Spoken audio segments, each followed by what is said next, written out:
secara keseluruhan memang kita lihat banyak daerah yang belum maksimal, tapi kalau mau di totalitas ya masih perlu perbaikan ya, belum sepenuhnya disebut sempurna gitu. Oke, kalau di skala ya mungkin masih perlu perbaikan, mungkin untuk kerukunan 70% mungkin sudah tercapai, ya 70 lah mungkin ya, masih ada 30 atau 60-40 lah masih ada perbaikan. Nah, kalau misalnya dari kami masalah kerukunan umat beragama dari kekristenan maksudnya tadi ya, nah, jadi memang kami tetap menjaga kerukunan karena memang dasar pengajaran dari kekristenan itu adalah kasih. Jadi tetap kita tidak ada tindakan yang istilah lainnya itu anarkis dan lain sebagainya, tidak, tapi kita tetap memberikan kontribusi positif untuk sesama. Nah itu aja.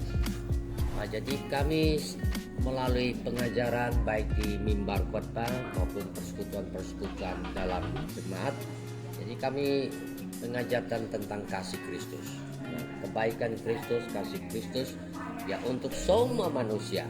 Nah, jadi artinya secara holistik, secara keseluruhan, nah kita ya mengajarkan supaya kita menghormati siapapun karena kita semua ini adalah milik Tuhan. Tuhan sayang kepada kita semua. Jadi artinya dia beragama apapun, nah kita harus menghormati dan mengasihi ya. Nah, kalau menurut saya menciptakan kerukunan di masyarakat yang heterogen ini, memang peranan dari masing-masing pemimpin umat ya. Kalau kita lihat kan memang masing-masing beribadah di tempat ibadahnya itu. Nah, memang harus memberikan pengajaran kebenaran secara baik. Nah, jadi artinya para pengajar, pemuka agama, baik pendeta dan ya lain sebagainya ya. Jadi para instruktur agama itu, nah, dia itu harus punya peran yang penting. Nah, jangan dia itu tidak mengajarkan kebenaran yang sebetulnya diajarkan di kitab sucinya. Ya, artinya kan misalnya ada istilah lainnya itu ada pengajaran-pengajaran yang memecah belah, itu nggak boleh. Nah, jadi itulah caranya ya. Nah, jadi melalui itu maka umatnya itu akan ya hidup baik, hidup damai dengan sesama walaupun berbeda agama. Nah, jadi kalau menjaga kerukunan hidup beragama di dunia ya, umat ya, semua umat. Nah, ini berbicara tentang pribadi demi pribadi ya, berarti jemaat dari masing-masing berbeda agama.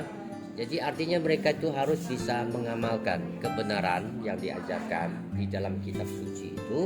Nah, sehingga mereka itu baru bisa menciptakan. Ya, kita kan di dalam keagamaan selalu mengajarkan supaya berbuat baik, supaya hidup benar, supaya menjauhkan dosa, ya kan? Nah, jadi kalau membuat sesuatu tidak rukun itu kan bertentangan dengan kebenaran di dalam kitab suci masing-masing. Nah, jadi artinya secara pribadi demi pribadi mereka harus memiliki hati yang bertakwa, hati yang sadar, hati yang bertobat, hati yang betul-betul hidup akan apa yang diajarkan, yaitu. Oke, jadi peran pemerintah sangat penting karena pemerintah itu adalah penegak hukum dan pemerintah adalah pengelola dari pemerintahan yang ada. Jadi untuk kita di Indonesia tentu pemerintah harus mengutamakan akan sila-sila Pancasila 1 sampai yang 5. Nah, kemudian mengamalkan Undang-Undang Dasar 1945 secara totalitas. Nah, artinya berlaku adil, benar dan jujur dan tidak melihat ya ada mayoritas, minoritas, tidak, tetapi melihat bahwa seluruh rakyat Indonesia memiliki hak yang sama untuk memeluk agamanya masing-masing. Nah, jadi apapun ceritanya, masing-masing punya hak, jadi dihargai. Jadi pemerintah harus bisa memberikan dorongan, baik juga melalui institusi keagamaan dan juga tempat-tempat ibadah mereka. Ya kalau boleh kan ada istilah lainnya itu ya mengarahkanlah kepada para pemimpin umat supaya memiliki kesamaan visi dan misi untuk menjaga kerukunan umat di Indonesia. Ya. Kalau secara keseluruhan Indonesia, ya karena Indonesia ini luas ya. Ada satu daerah yang kerukunannya benar-benar terjaga, tapi ada juga di lain daerah yang kerukunannya belum terjaga. Jadi kalau dibicarakan menyeluruh ke Indonesia itu belum sepenuhnya bagus gitu. Kalau menurut penilaian sih mungkin masih sekitar 60-an ya nilainya. Kalau dari agama saya pribadi ya selalu mengajarkan untuk selalu berbuat baik terhadap orang lain dan tidak memandang agama apa orang yang akan kita bantu. Harus saling menghormati dan menghargai. Apapun agamanya, apapun yang diperbuat oleh orang lain terhadap kita, ya kita harus tetap menghargai dan menghormati orang lain.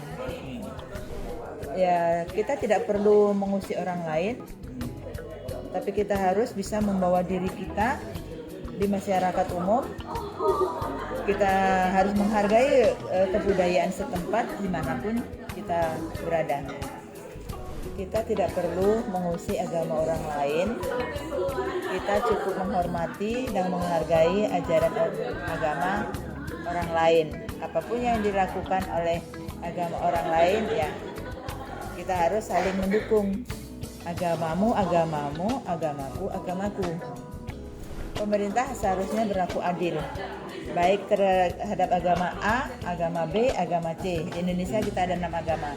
Jadi seharusnya pemerintah ini berlaku adil, tidak hanya berat ke agama Islam atau ke agama Kristen atau ke agama Hindu atau ke agama Buddha, tapi seluruh agama yang ada di Indonesia ini harus diperlakukan secara adil. Oke, untuk pendapat saya ya mengenai kerukunan yang ada di negara kita ini, negara Indonesia ini lumayan sangat baik.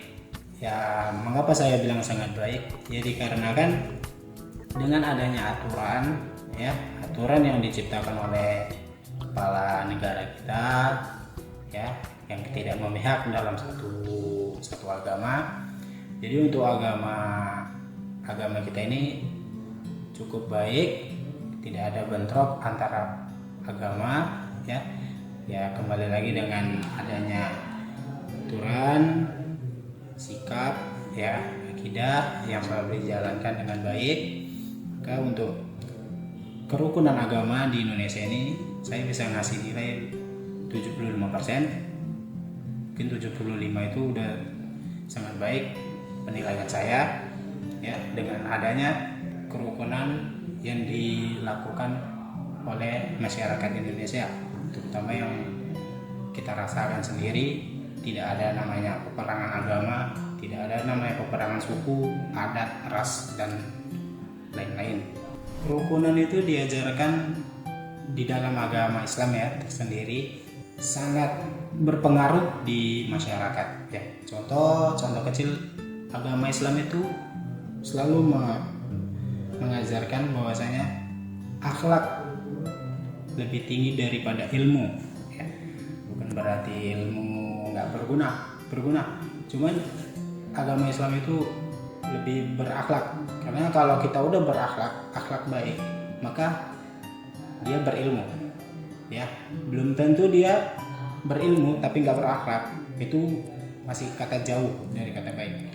Contoh kayak kita berakhlak tapi berilmu, kita bisa menempatkan di mana suatu kejadian, contoh kayak kita di suatu perusahaan, ya kan, contoh kita memiliki atasan, kita bisa mengajukan sesuatu ke atasan pasti dengan beradab, bukan cuma ilmu aja kan kita harus sopan terhadap atasan, ya kita harus lemah lembut dalam berkata, kan. Jadi adab itu nilainya lebih tinggi daripada ilmu kalau diajarkan dalam agama Islam. Agama Islam itu tidak membenarkan suatu perpecah belahan, ya. Mungkin di suatu lingkungan kita bukan di lingkungan agama Islam aja, contoh kayak di Kabupaten Deli Serdang inilah kita lihat kan tidak cuman agama Islam aja, pasti ada Kristen, Hindu, Buddha. Nah itu agama Islam selalu mengajarkan merangkul walaupun dia berbeda agama, berbeda ras, berbeda suku, ya. Jadi agama Islam itu mengajarkan suatu kerukunan yang sangat baik menurut saya, ya. Karena agama Islam itu melarang kita untuk mencela atau mencaci terhadap walaupun dia berbeda agama dengan kita, kan. Tapi ajaran kita nggak ada diajarkan untuk mencela, mencaci walaupun kita berbeda agama. Jadi maupun dia Hindu, Buddha, Kristen, itu kita tetap merangkul. Mungkin kalau untuk kerukunan kembali lagi ya kita harus saling toleran gitu.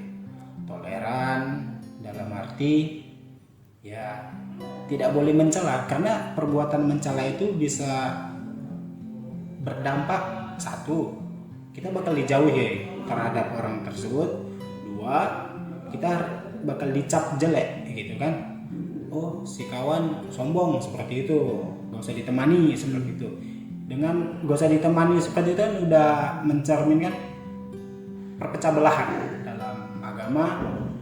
Bukan cuma bawa ras aja, pasti agama gitu. Nanti si kawan gak usah temenin, berarti seperti itu agama Islam mengajarkan. Nah jadi agama Islam itu sebenarnya mengajarkan suatu kerukunan, ya, akhlak, akidah, walaupun berbeda tapi tetap dirangkul seperti itu. Karena dalam Islam kalau kita menjauhi seseorang itu sama aja kita memutus tali silaturahmi, ya. Kalau suatu hamba memutus tali silaturahmi, ya, itu diancam masuk ke neraka dalam ajaran Islam kita sendiri kan. Jadi agama Islam itu berpegang teguh terhadap menjaga tali silaturahmi walaupun dia berbeda ras, suku, agama, tetap kita rangkul. Mengenai dia menanggapinya itu urusan belakang. Cuman ajaran kita sudah kita kedepankan, menurut itu baik, menurut kita lakukan seperti itu. Ya semoga pemerintah itu netral gitu kan, tidak memihak dalam satu agama saja gitu kan. Karena kan di negara kita ini kan bermacam-macam agama gitu kan. Ada Islam, Hindu, Buddha, Kristen kan. Untuk merangkul itu semua kembali lagi ke pemerintahnya. Jangan pemerintah ini walaupun dia seorang pimpinan, dia berpedoman gitu dengan satu agama yang dianut dia, sedangkan yang agama lain kan termasuk rakyat dia juga gitu kan. Jadi kalau untuk pemerintah netral itu yang diharapkan, ya harus netral. Kenapa? Ya karena kan kita hidup di lingkungan yang beragama kan, beragama itu kan banyak gitu. Jadi kalau untuk pemerintah, kalau dia netral, insya Allah rakyatnya sejahtera, adil, tidak ada perpecah belahan, tidak ada perang agama, tidak ada selisih paham. Jadi kembali lagi ke pemerintahnya. Mungkin kalau untuk harapan saya, kalau dia benar-benar jawab, ya dia mengikuti apa yang baik-baik menurut ajarannya dan kepercayaannya. Kalau menurut saya sih 80% ya, karena kan setiap umat agama kan berbeda-beda, dan itu apalagi kan kita agama ini kan punya ormas masing-masing kan gitu. Seperti itulah, karena kan setiap dari itu kita ada pribadi dan akhlaknya masing-masing. Nah, ajaran saya sih, menurut pendapat saya sih dari akhlak dong, akhlak dan toleransi. Kita jawab itu perlu. Nah, seperti pertanyaan itu dulu kan jawabannya akhlak dan toleransi. Dari akhlak kita pribadi kita bisa beragama itu seperti masing-masing kan gitu. Apa yang keyakinan orang itu ya keyakinan orang itu, dan keyakinan saya tetap keyakinan saya. Toleransi itu seperti kita menghargai apa itu toleransi beragama kan gitu. Jadi terciptalah kerukunan di lingkungan suasana itu dengan baik. Kalau menurut aku sih itu pasti peran pemerintah, Pak. Karena kan sudah umat dunia kan gitu. Umat agama dunia ini kan istilahnya kan sudah seperti cuman lah mencakup seluruh dunia. Itu udah wajib peran dari pemerintah kita. Kalau menurut saya sih sudah jelas, Bang. Kalau pemerintah itu wajib mengeluarkan undang-undang. Kita kan sudah diatur dengan Undang-Undang Dasar Pancasila, Bang.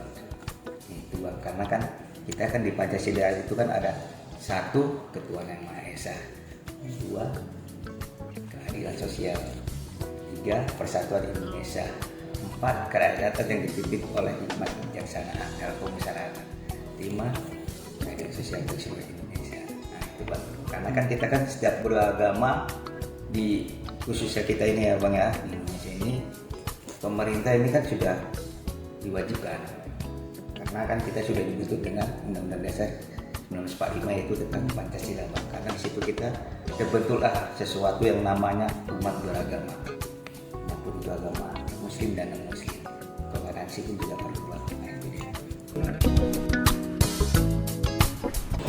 Menurut saya sebagai umat beragama Buddha, tingkat skala kerukunan dari 10 sampai 100 itu ada di angka sekitar 70 sampai 80. Saya rasa hubungan antara agama lain dan agama Buddha itu cukup solid. Kalau dari agama saya itu yang selalu kita terapkan itu 2, metta sama karuna. Satu yang metta itu adalah cinta kasih, dan karuna itu lebih belas kasihan. Menurut saya kalau untuk menyelesaikan masalah itu lebih ke adanya ketika ada masalah itu selalu ada open dialog atau diskusi terbuka. Kemudian adanya rasa toleransi antar agama. Menurut saya itu lebih ke yang paling penting itu lebih ke rasa toleransi, satu. Yang kedua itu selalu berusaha untuk menghindari konflik-konflik. Menurutku peran pemerintah saat ini sudah cukup bagus untuk menyelesaikan masalah yang seperti ini. Menurutku pemerintah cukup perlu untuk melakukan hal yang seperti mereka lakukan sekarang.